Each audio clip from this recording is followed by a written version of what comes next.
Ayat 13, mereka bagaikan ombak laut yang ganas, yang membuikan keaiban mereka sendiri.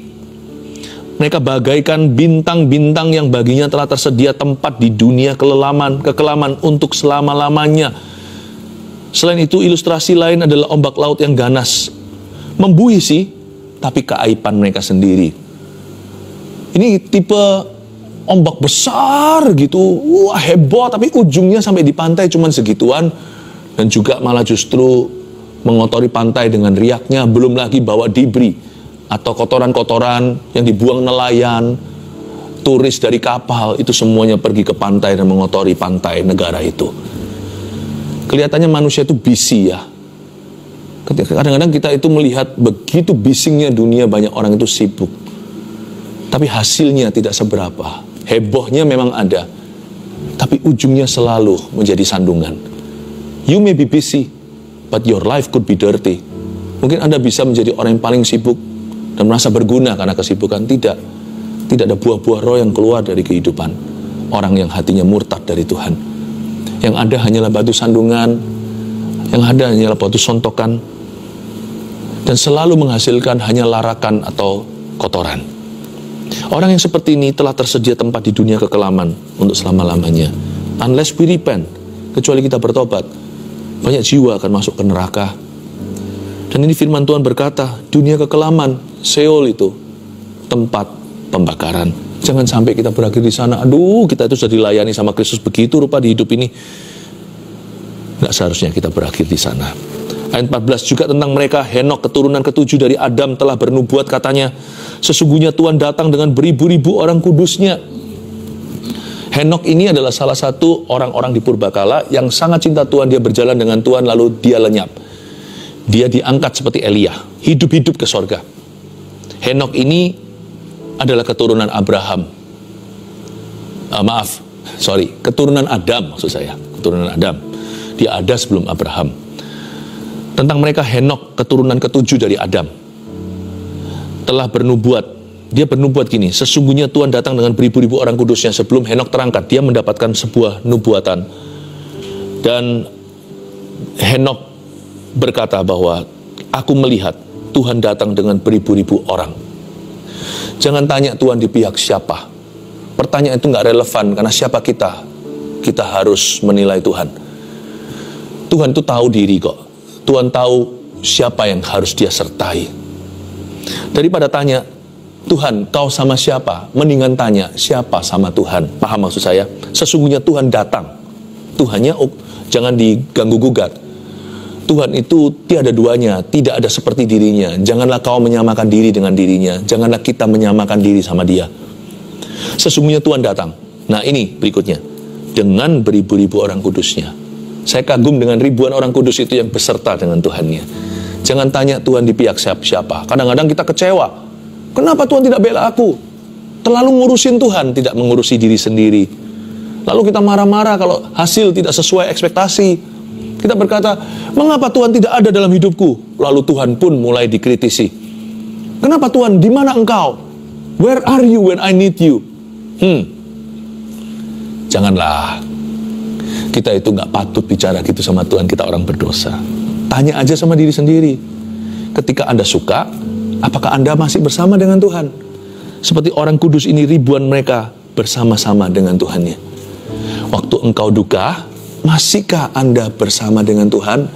Atau karena teman Anda mulai jauh dari Tuhan? Ninggalkan sih nggak berani. Mana beranilah. Kita semua tahu kok surga neraka, nggak berani ninggalkan Tuhan. Jauh atau dekat. Murtad itu ukurannya bukan masih atau enggak. Murtad itu ukurannya dimulai dengan jauh atau dekat. Bagi beberapa orang, level murtad itu luar biasa. Bagi orang yang peka sama Roh Kudus, yang dekat sama Yesus, mundur satu langkah aja sudah serasa murtad. Mundur dua langkah sudah kerasa ini kemurtatan. Jangan tanya Tuhan di pihak siapa. Tanya apakah dirimu di pihak Tuhan di segala masa. Ayat 15.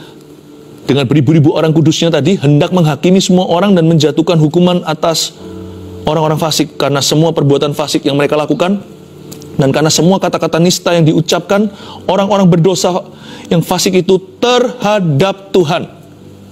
Ayat 15 di sini memberikan kita penjelasan yang singkat. Penghakiman nanti waktu kita mati atau Tuhan datang itu terbagi jadi dua kategori. What you have done and what you have said. Apa yang telah kau katakan dan apa yang telah kau lakukan. Good and words and deeds. Kelakuan dan perkataan.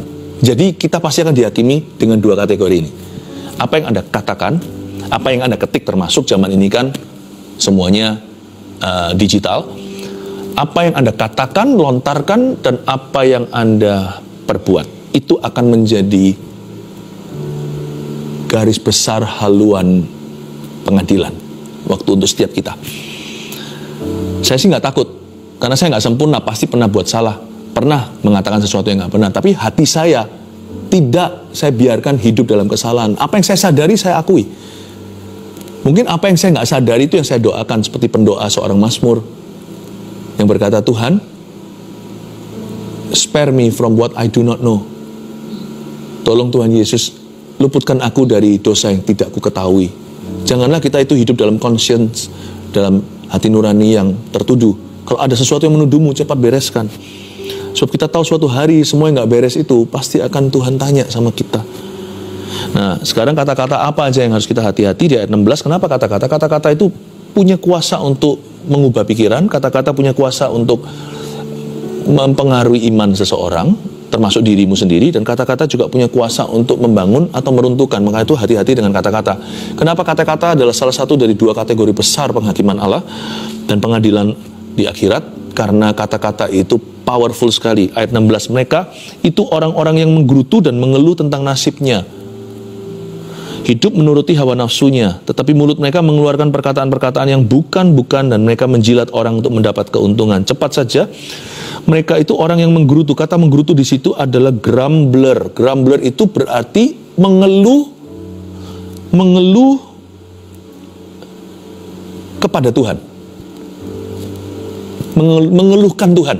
Maaf, mengeluhkan Tuhan. Tuhan itu. Nah itu ya, saya nggak tega untuk meneruskan karena saya nggak punya hati itu. Saya nggak punya kebiasaan mulut demikian. Tuhan itu mengeluhkan. Dan kata-kata itu disebut menggerutu.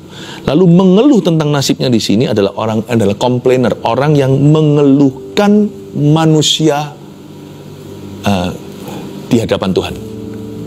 Mengeluhkan, bukan mengeluhkan yang benar atau dalam spirit doa, tapi mengeluhkan yang negatif, yang toksik, yang pahit, yang bukan-bukan, yang blaming, yang menghakimi dan menyalahkan. Dan ini semua suatu hari akan Tuhan rekam ulang. Semua perkataan kita tentang nasibnya, hidup menuruti hawa nafsunya, perkataan yang bukan-bukan. Cuman anehnya, orang demikian perkataan bukan-bukan, tapi mereka bisa seketika berubah 180 derajat jikalau mereka membutuhkan, yaitu menjilat orang untuk mendapat keuntungan. Aneh ya, lidah kita tuh licik sekali. Bisa menghujat, mengutuk manusia, tapi bisa bersama dengan itu mengaku kita cinta sama Allah, padahal kita kutuki ciptaannya. Bisa mengutuki, pura-pura mencintai, dan juga bisa menghujat, bahkan menghujat Tuhan, tapi sekejap kalau kita itu kepepet, terhimpit, dan kita membutuhkan, dan kalau kita bisa memanipulasi, tiba-tiba berubah, bisa menjilat orang untuk memperoleh profit. Nah, lidah seperti ini akan berada di hadapan tahta Tuhan suatu hari. Jangan sampai itu ditemukan di keluarga saat teduh, because I love you. Sebagai gembala, saya tidak boleh memberi Anda firman tongkat saja, tapi juga termasuk firman gada. Hati-hati dengan perkataanmu, jadilah berkat untuk orang lain. Jangan murtad, nomor 1. Jaga hati karena roh murtad ada di mana-mana di akhir zaman ini ya. Jaga hati. Oke, cukup to the point. Yang kedua, jangan punya sikap hati, berkati saya dan layani saya. Buang itu, buang jauh-jauh. Supaya jangan sampai Anda gladi resik untuk kemurtatan yang tidak Anda duga bisa terjadi dalam hidupmu hari esok. Jangan mulai dengan selfishness, buang itu. 3, hindari dosa menggerutu yang sangat menjerumuskan. Dari dosa menggerutu itu masuk perzinahan, percabulan, masuk pembunuhan, pencurian, dan semua dosa. Karena mulut adalah nahkoda. Hati-hati gunakan mulutmu. Tuhan Yesus mengasihimu. Jangan murtad, malahan harus maju untuk mengasihi Tuhan Yesus dengan segenap hatimu.